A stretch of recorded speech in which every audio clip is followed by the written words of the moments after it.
The entire process of voting in 2020 is different, with absentee ballots already setting records and new configurations at the polls to prevent the spread of COVID-19. So we asked our panel of Granite State voters what they think about the changes. Let's go back to Monica Hernandez.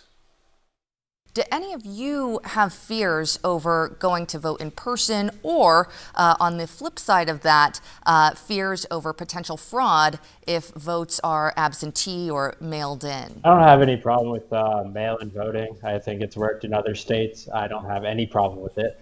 I'm not really concerned about going to the to voting places because as long as people are wearing their masks and following social distancing policies, I think it will go well. And New Hampshire hasn't been hit hard like California or New York, so I think it will be fine here.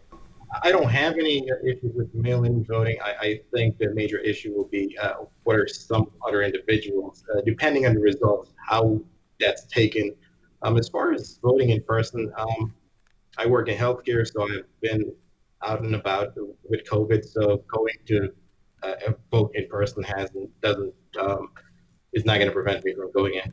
I've had the honor of being a poll worker in the past and had to deal with absentee ballots, and certainly in watching how the primary was handled, very confident in New Hampshire's voting system.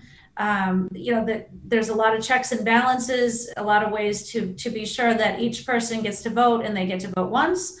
And has been no proof of fraud. So I'm very confident whether people cast their ballots in absentee or in person, that the counting will go accurately in New Hampshire. And, as one of my fellow panelists mentioned, mail-in voting has been used successfully in a lot of other states, and no proof of any voter fraud there as well. So I'm confident that we'll get good results. We may not get them immediately with an increased number of absentee ballots going in this year, but I'm confident that we'll have good results.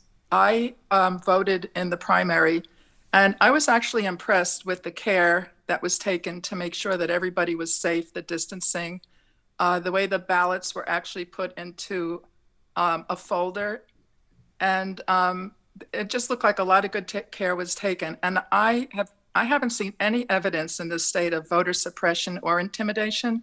I think New Hampshire is really leading the charge to make sure that there's a lot of integrity with the election, and I feel very confident